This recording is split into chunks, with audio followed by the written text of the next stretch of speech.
పులి ఉందండి. ఇక్కడికి వచ్చింది కూరమాపన గ్రామం. ఒక పాడుబడి ఇంట్లో ఉంది. సేనంబడి అడుగులు వస్తే అడుగులంపడ చూస్తే వెళ్ళాం. గాండ్రి నుంచి మీద పడిందండి. ఉంది పులి ఉంది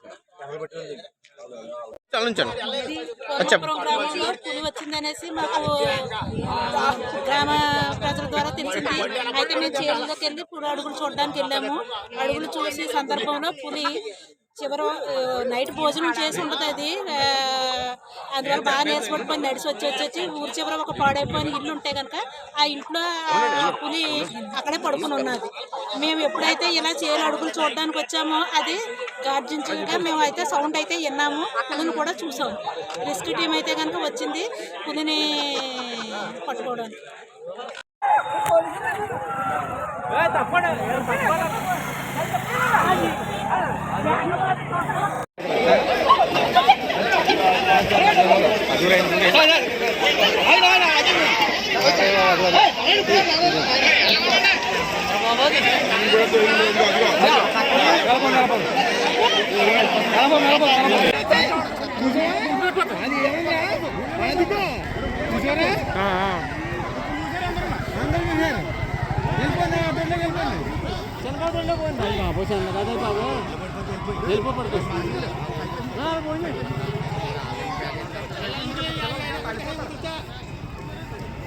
ఇప్పుడు అందులో పోతుంది.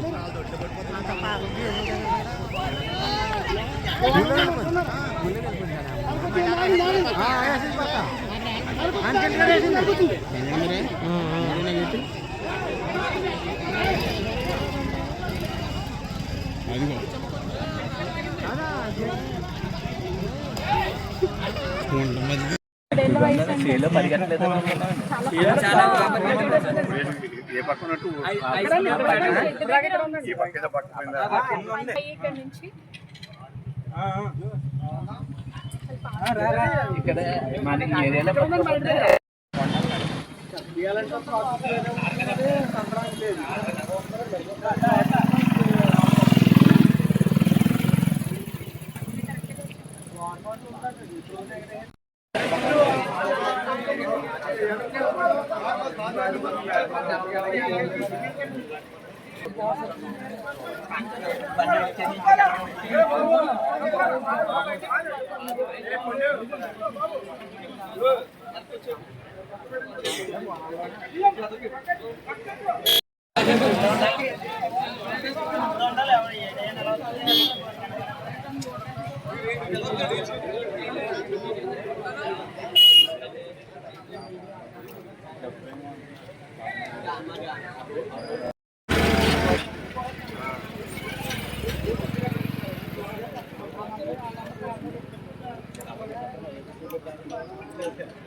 ఏంటి ఎక్కడికే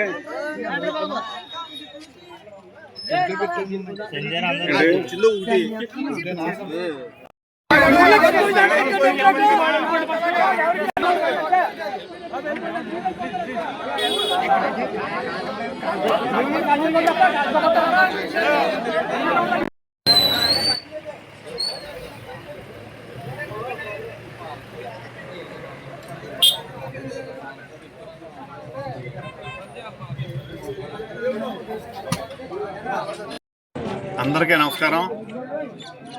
రాయవరం మండలం కోరమాపురం గ్రామంలో ప్రస్తుతం అందరం ఉన్నాం. ఉదయం 9:30-10 మధ్యలో ఈ యొక్క పులి అడుగుజాడలను గుర్తించినటువంటి కొంతమంది స్థానికులు పంచాయతీ సెక్రటరీ గారు తెలియజేస్తే పంచాయతీ సెక్రటరీ గారు ఈ స్థానికులు నలుగురు కలిసి అందులో ఒక వ్యక్తి తెలుగుదేశం పార్టీ మాజీ అధ్యక్షులు శ్రీ పరసయ్య గారు కూడా ఉన్నారు. వీళ్ళ అడుగుజాడలను పట్టుకుని ఎదరికి వెళ్ళేటప్పటికి ఒక పాడుపడినటువంటి ఇంట్లో పులిని గమనించడం, అది ఒక్కసారి గర్జించేటప్పటికి ఒక ఆయన అయితే కాళ్ళలో దూకేయడం, మిగిలిన వాళ్ళు ఏమో పారిపోవడం జరిగి ఇమ్మీడియట్గా పోలీస్ డిపార్ట్మెంట్ వాళ్ళ ద్వారా ఇటు ఫారెస్ట్ వాళ్ళకి ఇతర అధికారులందరికీ తెలియజేయడం జరిగింది. దీనిపైన ఉదయం రాజమండ్రిలో జరుగుతున్నటువంటి పుష్కర్ మీటింగ్లో నేను ఉంటాం. వెన్న అక్కడి బయలుదేరి రావడం జరిగింది. ఈ లోపల ఇక్కడ ఈ పులిని డ్రోన్ కెమెరా ద్వారా లోపల గదిలో ఉందా లేదా పారిపోయిందన్న విషయాన్ని కూడా వాళ్ళు గమనించి ఉందని చెప్పి నిర్ధారణ చేసుకుని దానికి మొత్తం ఇవ్వడానికి ఎంత లోడ్ చేసుకునే టైంలో ఒక 2-3 సెకండ్ల తేడాలో వెంటనే అది గోడ దూకి పారిపోయింది. ఇప్పుడు అది ప్రస్తుతం కోరమాపురం గ్రామంలోనే ఉండి 2 పశువుల్ని చంపడం, ఒక పశువు దూడని తింటా ఉందని చెప్పి అధికారులు తెలియజేస్తూ ఉన్నారు. అధికారులు కోరేది ఏంటంటే అసలు ఎవరో కూడా మాట్లాడవద్దు. ఏళ్ళలో తప్పట్లు కొట్టేటప్పటికి అది చాలా ప్రశాంతంగా ఉంటుంది. మామూలు పెద్దపులి అనేది ఈ కేకల మీద దీనికి అది రెచ్చిపోయి ఉంది. అంచేత పొరుగు నుంచి వచ్చిన వాళ్ళందరినీ కూడా వెళ్ళిపోమని, ఊర్లో వాళ్ళని ఎవరిని కూడా మాట్లాడకుండా ప్రశాంతంగా ఎవరింట్లో వాళ్ళు ఉండమని చెప్పి వారు కోరుతూ ఉంటే వారు కోరుతున్నారు. ఆ రకంగా అయితేనే మేము దాన్ని పట్టుకోవడానికి మరి మా వంతు ఖచ్చితంగా మేము పట్టుకోగలమని చెప్పి కూడా వారు ధీమా వ్యక్తం చేస్తున్నారు. కాబట్టి కోరమాపురం గ్రామ సోదర సోదరీమణులు అదేవిధంగా ఇతర గ్రామాల నుంచి వచ్చిన వాళ్ళు కూడా దీన్ని సహకరించాలని చెప్పి అందరినీ మనసారా కోరుకుంటూ అందరికీ ధన్యవాదాలు.